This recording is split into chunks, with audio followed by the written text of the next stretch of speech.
It is Friday in the art studio and I have so many ideas for artworks. Let me just get comfy. I have so many ideas for artworks, but I don't want to make anything. No, that's a lie. I really, really want to make something. I want to make the best piece of artwork I've ever made, but at the same time, I just don't want to do it, and I feel like I need to explain, but I've spent the whole week working on things for other people, other projects, client work, pitches, and it's got to Friday and I have a whole day to be creative, and I think this is the crazy thing. I think it's always romanticized artists, inspiration striking them, where they get their inspiration from, but I can't say I've ever really suffered with lack of inspiration. It's almost like there are so many ideas, and the intensity with which I feel those ideas and want to make those ideas is so much that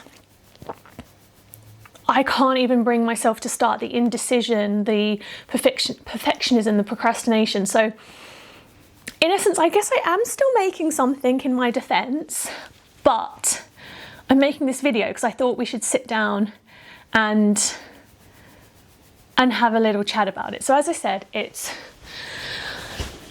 Friday morning, and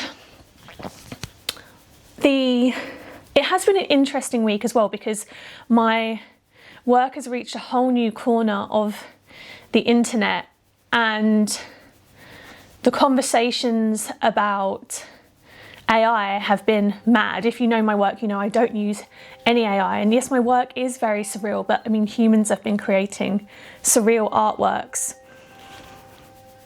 forever, essentially. And I really think that this does link to what I want to talk about, to do with inspiration and procrastination. But I think that in essence, with the lack of our attention spans, and I think this reliance on technology to tell us, and other people online to tell us what we think and feel, we've almost lost this ability to think critically.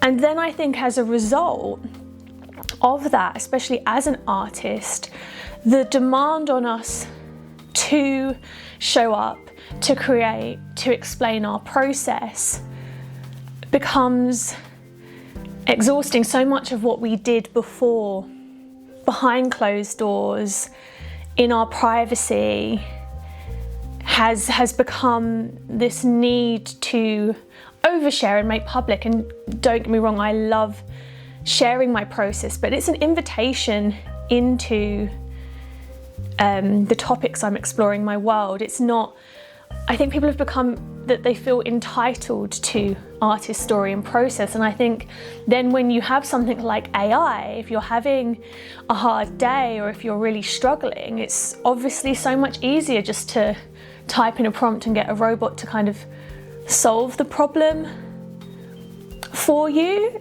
So I kind of wanted to break it down. As I said, I think that we do romanticize the way in which, you know, how do we get inspiration when it strikes? It's this amazing thing that we can then work with. But, you know, speaking to a lot of my artistic friends, people who work in the creative industry, I think often we feel that there is a lack of, I guess it's time, but not necessarily just the time. I think it's the mental space and ability to be able to then translate those things without all of the noise that we are constantly surrounded by.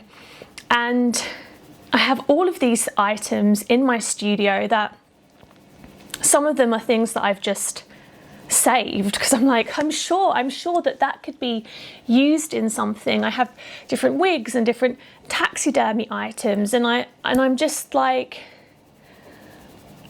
I don't know. I also have endless notes in my notebooks, and when I eventually do kind of output something, I feel so much better. And I know that the discovery, and it's why, another reason I don't use AI and I'm such an advocate for the process, is that when you embark or are in the process, or you're sitting in it, that is where the true learning, the true discovery, the true artwork is.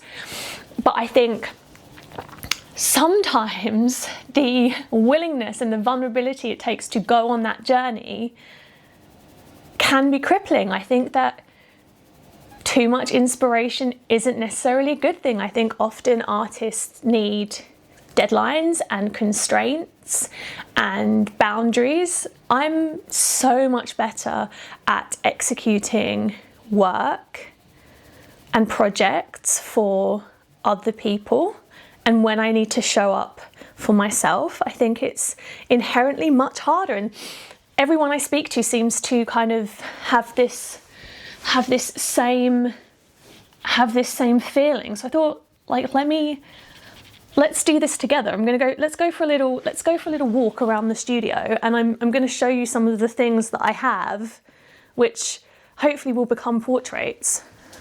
I mean, obviously I have endless books, and books, film, music. I mean, for me, it's such a rich resource.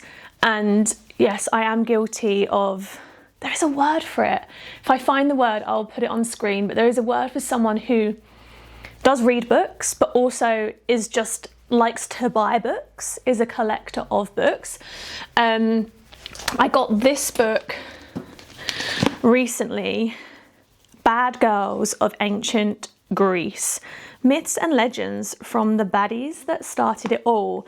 I obviously use a lot of mythology within my work, and I saw this in Edinburgh when I was working on my Six Nations project with Skyscanner, so I picked that up. Also, we've got these little dudes. I have actually already used these in a portrait, but I don't feel satisfied. I don't feel satisfied, so I just have these ducklings out. I feel like they have a second life in them, if I'm completely honest. Talking of books, I actually got this amazing little book, Japanese book, called A Dictionary of Colour Combinations. And I know you can get like the Pantone swatches, but something about the way this was composed of pairings of 2, 3, and then 4 colours, and they felt kind of more harmonious and just really interesting. Something about this little book just spoke to me. And again, I haven't actually utilised it in a project yet, but I know I will. As I said, inspiration is everywhere. I just need to use it, I guess. We've also got my partially used, leftover, slightly massacred butterflies. Some were used for my Six Nations project, but I mean, butterflies I've used in my work forever. I think from the beginning. And yeah, I think we're discovering I like to hoard unusual objects, but they all get, like, I can't tell you the amount of times I've just dug through my drawers, which I think I'm going to have to save for a different video, because it is, when people come to the studio and they see my kind of essentially cabinet of curiosity and everything that I have in them, they're like, are you okay? So I feel like I feel like that deserves a whole moment, but the number of times I have just gone in there or hunted around the studio and I've just found something strange and gone, that makes perfect sense for that portrait or that poem or that project. So no judgment. So, I mean, I think the point that I'm trying to make is that I don't think the best inspiration happens from this collection of inspiration that you have. It comes in the moments of doing.